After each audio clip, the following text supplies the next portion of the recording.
자, 고전시가 작품 분석 시간으로는 오늘 7번째 시간인데, 자, 오늘은 너희들한테 지난 시간에 예고했던 작품인 이 대표적인 고려가요 정석가, 이 작품을 가지고 우리가 같이 분석하는 연습을 한번 해볼게. 자, 우리가 이미 앞서서 뭐 청산별곡도 그랬고, 그 다음에 가실이나 만전춘별사처럼 대표적인 고려가요 몇 작품을 정리를 했고, 자, 이 작품도 자, 그들의 버금가는 오히려 그들보다 더 중요도가 높은 작품 중에 하나인데, 우리가 이 고려가요라고 하는 것은 양반들의 노래인 경기체가하고 다르게 어떤 민중들의 노래고, 그 민중들의 어떤 일반적인 삶, 보편적인 삶, 그 다음에 진솔한 감정, 이런 것들이 다 섞여 있는 작품이어서, 자, 그런 것들을 또 아주 기발한 발상을 가지고 또 보여주는 작품이야. 자, 그래서 어떤 작품의 중요도 측면에서는 아주 중요한 작품이니까, 자, 시험을 대비하는 차원에서는 좀 집중해야 될 작품이야.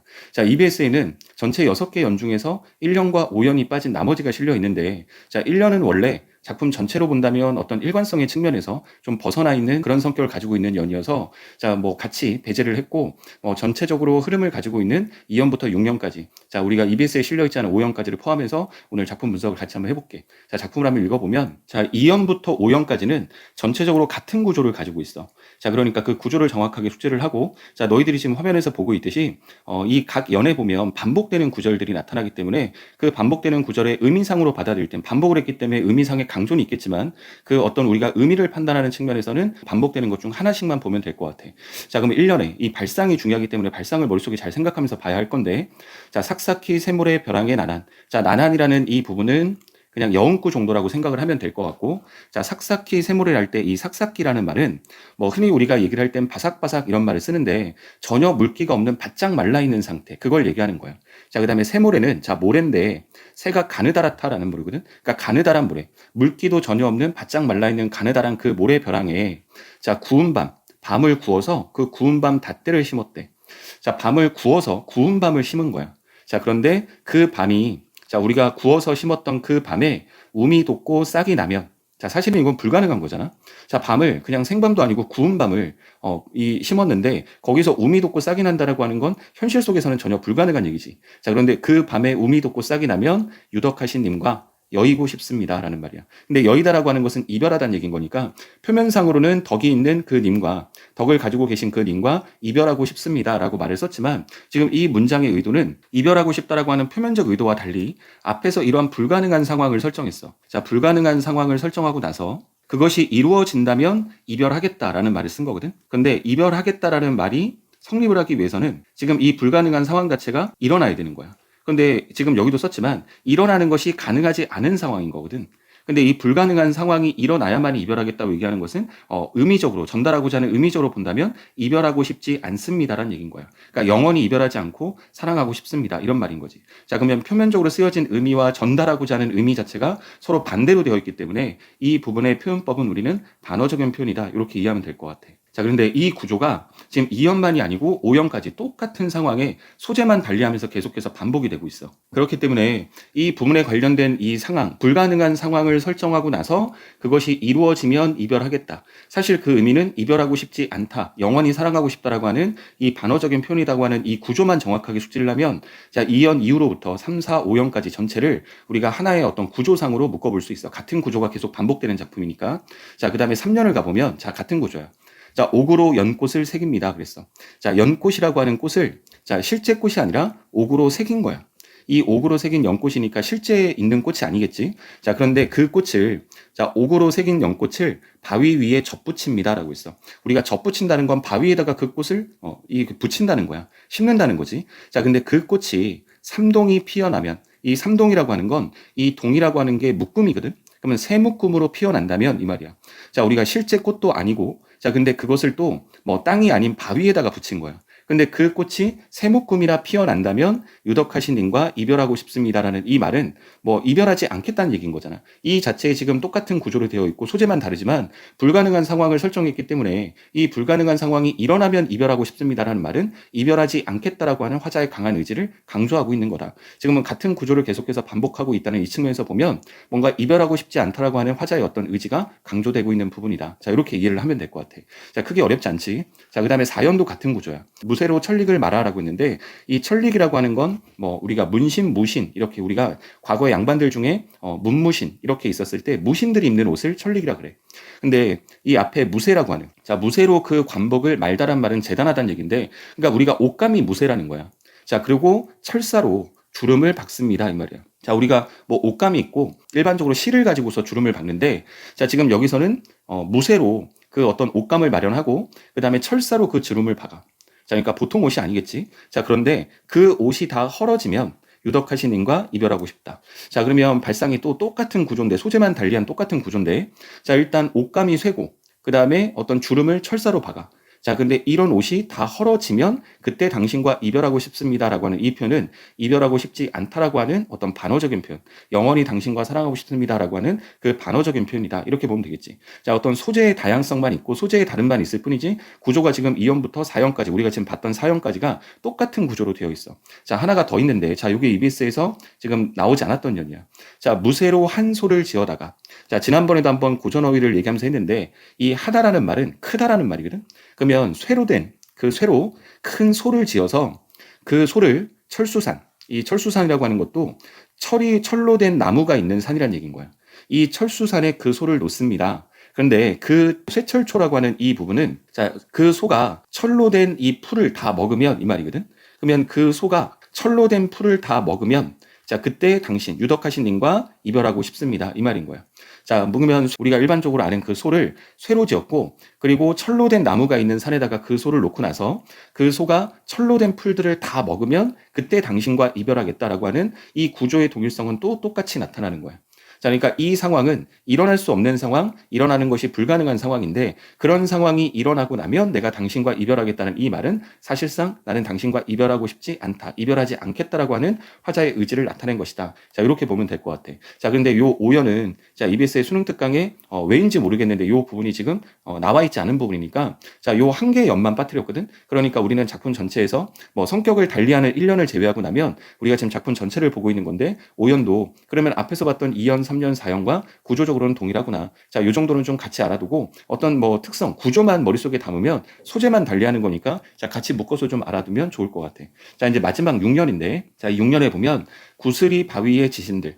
자, 구슬이 그 바위에 떨어진들 이 말인 거야. 자, 끈이 딴 그철이 있까라고 했는데, 우리가 구슬이라고 하는 걸 과거에는 낱개로 갖고 다니지 않았어. 그러니까 구슬이라고 하는 거, 우리 왜 속담 중에도 구슬이 서말이어도 꿰어야 보배다라는 말을 쓰듯이, 그렇게 구슬이라고 하는 걸 어떤 끈, 실에다가 묶어서 다녔거든.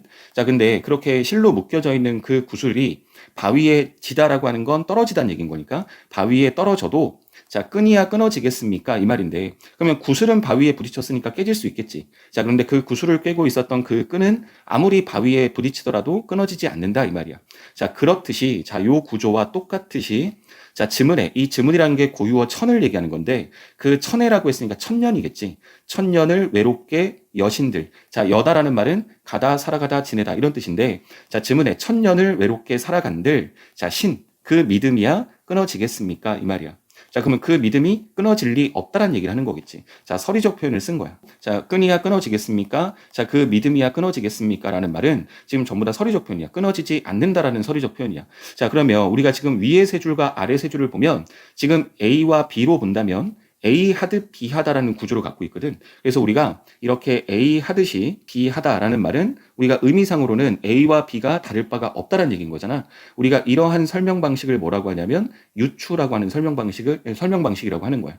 그래서 우리가 비유를 통해서 동일한 논리를 끌어내는 건데, 그러면 전반부에 있었던 이 A 파트가 비유가 되는 거고, 실질적으로 말하고 싶었던 핵심 내용은 이 말인데, 이 부분의 의미가 유사하다라는 얘기인 거지. 같은 구조를 가지고 있다는 거야. 자, 그래서 구슬은 깨질 수 있어도 그 구슬을 깨고 있던 끈이 끊어지지 않듯이, 내가 아무리 천년이라고 하는 오랜 시간 동안 내가 외롭게 혼자 지내더라도 내가 당신을 향한 그 믿음은 변함이 없을 것이다 라고 하는 그 구조를 나타내고 있는 거야. 자, 그런데 고전문학을 조금 공부했던 학생들은 잘 알겠지만, 지금 이 6년 전체가 요 부분에서만 보이는 게 아니고, 우리가 대표적인 작품인 서경불곡, 나중에 시간을 내서 한번 봤으면 좋겠는 작품인데, 이 서경불곡의 작품에도 이 부분이 나타나. 2연에 나타나는데, 서경불곡의 2연과 이 정석과 6년이 같은 내용으로 되어 있어. 자, 그래서 우리가 고려가요 같은 경우는 그 민중들의 노래였고, 자, 민중들의 노래다 보니까 구전이 됐을 건데, 자, 구전이 되다 어느 순간에 한글 창제 이후에 기록이 됐을 때, 과거에는 어떤 표절화 개념이라든가 내지는 저작권의 개념이라든가 이런 것들이 없었을 때니까, 과거의 사람들이 늘 이렇게 좋아하는 구절들 내지는 사람들이 주로 입을 통해서 자주 전해지던 그런 내용들, 자, 이런 것들이 하나의 노래로 이렇게 합쳐질 때가 많아. 자, 우리가 이 작품에서 1년의 성격이 좀 달라서 1년은 우리가 EBS에서도 배제를 했었고 내가 지금 수업하는 데서도 배제를 했는데 1년은 완전히 성격이 동떨어진 건데, 자, 2년부터 5년까지는 전체적으로 똑같은 구조를 가지고 있었잖아. 근데 6년은 사랑 얘기다. 어떤 남녀 간의 사랑 얘기라고 하는 어떤 측면에서는 공통점을 가지고 있는데, 자, 그런데 구조상으로는 우리가 2년부터 5년까지 가지고 있었던 반복된 구조에서 벗어난 거야. 그래서 이 부분도 뭐 나중에 이런 어떤 특성들 때문에 지금 이 노래가 원래 하나의 노래가 아니었고 구전되고 기록되는 과정에 이게 합쳐진 부분일 거다. 합가가 된 부분일 거다. 자, 이렇게 말하는 것들도 있어. 근데 그게 합가가 됐든 안 됐든 뭐 그런 것들을 시험에서 묻지는 않으니까 이 부분이 왜 위에 나와 있는 2년부터 5년까지와 좀 다른지, 자, 그 내용만 좀 알아두면 될 것 같아.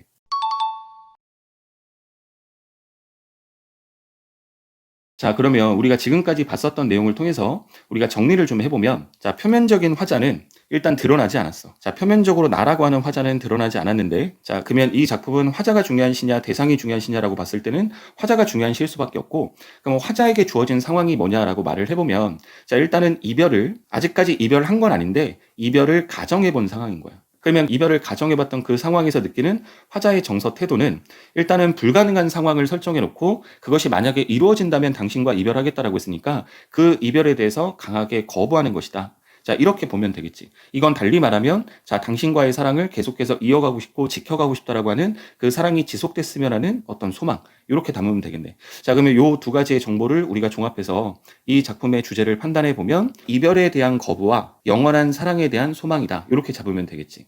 자, 그 다음에 이 주제를 구현하고 있는 표현상의 특징에서 우리가 이 작품에서는 꼭 기억해야 되는 것들은 우리가 작품 전체에서 반복이 됐던 거기 때문에, 자, 그리고 그 구조가 너무나도 여실히 여러 번에 걸쳐 드러났기 때문에 꼭 기억해야 되는 건데, 자, 첫 번째는 불가능한 상황을 설정하고 나서 그것이 이루어지면 이별하겠다라고 하는 반어적인 표현. 자, 그런데 내가 좀 조심스러운 건 뭐 여러 선생님들이 얘기하거나 아니면 잡서에서 얘기할 때 이렇게 뭔가 반어적인 표현이 나타났다라고 해야 될 요 자리에 역설적인 표현이다라고 설명하는 부분들이 덜어 나타나기도 해. 그래서 반어가 맞는 거예요, 역설이 맞는 거예요라고 해야 되는데, 이 반어와 역설의 가장 중요한 차이는 반어라고 하는 것은 그 문장 내의 표현에 모순이 없어야 되거든. 자, 그리고 역설이라고 하는 건 어떤 의미상의 모순 지점이 생겨야 돼. 자, 그런데 유덕하신 님과 이별하고 싶다라는 그 문장 내에서는 어떤 모순되는 지점을 가지고 있지 않기 때문에 뭐 이 작품은 역설적 표현이 쓰였다라고 말을 하면 안 되고, 우리가 역설이라고 하는 건 그런 거잖아. 말이 안 된다고 얘기하는 거니까, 그러면 상황적인 이 불가능한 상황을 설정하는 이 부분을 역설적인 상황 정도로 말을 할 수는 있어.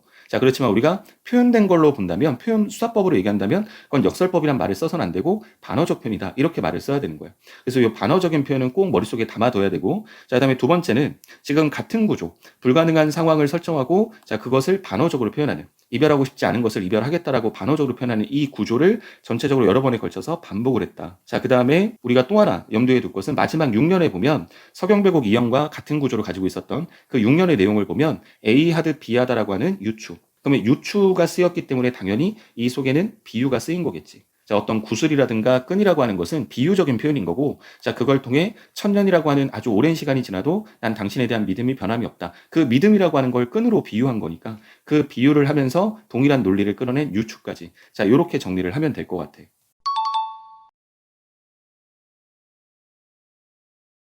자, 그 다음에 우리가 항상 늘 마지막으로 보기가 뭐 시험에서 주어졌던 EBS 보기든 보기를 너희들한테 하나씩 보여줬는데, 자, 일단 이 보기는 모의고사에서 주어졌었던 보기 하나를 가져왔는데 지금 보기가 이렇게 되어 있었어. 자, 그런데 지금 이 전제 조건에 해당되는 것이 1행부터 5행까지고, 그 다음에 그것의 결론에 해당되는 부분이 6행이다라고 했거든. 그런데 이 부분에 관련해서 시험 문제 출제할 때는 2형부터 5형까지만 시험에서 출제했었던 부분이야. 그러니까 이 부분이 왜 나타났는지 알겠지. 자, 여기에서는 어떤 상황적인 정보를 드러낸 보기도 아니고, 그 다음에 거기에 대한 반응을 드러내는 보기도 아닌데, 이 작품의 구조를 정확하게 보여주는 그 보기의 어떤 도식화고, 자, 그러면 1행부터 5행까지는 전제 조건에 해당되는 거구나. 그 다음에 마지막 6행은 그 조건에 해당되는 결론이구나. 자, 그러면 뭐 우리가 전제 조건과 결론이 담겨져 있으니까 어떤 조건과 어떤 결론이지라고 하는 의문점을 가지고 작품을 읽었으면 조금 더 작품의 의미를 판단하는 게 수월했겠지. 아무 어떤 구조에 대한 정보가 없이 보는 것과, 자, 이렇게 각 년이 전제 조건과 결론에 해당되는, 자, 그렇게 구조를 갖추고 있으니까 그 구조에 맞춰서 보라고 하는 정보, 이 보기의 정보가 그렇게 주어지면 너희들이 그 정보를 바탕으로 작품을 읽었을 때 너희가 그냥 읽었을 때보다는 훨씬 더 그 작품을 매끄럽게 이해할 수 있겠지. 자, 그래서 오늘은 앞에서 우리가 보여줬 보여줬던 보기의 성격과는 좀 다르게 어떤 도식화가 되어 있었던 보기 하나, 그 다음에 어떤 상황이나 정서 태도를 나타내는 그런 보기가 아닌 어떤 조건, 이 작품을 어떻게 읽으면 되는지를 보여주는 이런 보기. 자, 그러니까 이런 보기 역시도 너희들이 시험장에서 그 80분이라는 시간 안에 불필요한 시간 소비가 없기 위해서는 먼저 이 보기에 이 조건들을 정확하게 숙지하고 난 뒤에 거기에 맞춰서 작품을 읽었을 때 좀 더 효율적으로 읽을 수 있다. 자, 이런 측면에서 이 보기를 너희들한테 또 한번 소개를 하는 거야. 자, 이렇게 해서 작품이 일단 마무리가 됐고, 자, 오늘 작품 분석은 여기까지 하고, 자, 다음 시간에는 현대시 작품 하나를 할 건데, 그 현대시 작품 중에 이성부의 산길에서라는 작품이 있어. 자, 그 작품을 가지고 또 한번 분석하는 연습을 가질 테니까, 자, 너희들이 먼저 해보고 난 다음에 또 나랑 같이 이렇게 비교해보는 시간을 가져볼게. 자, 오늘 공부한다고 고생 많이 했고, 자, 오늘 수업은 여기까지 할게.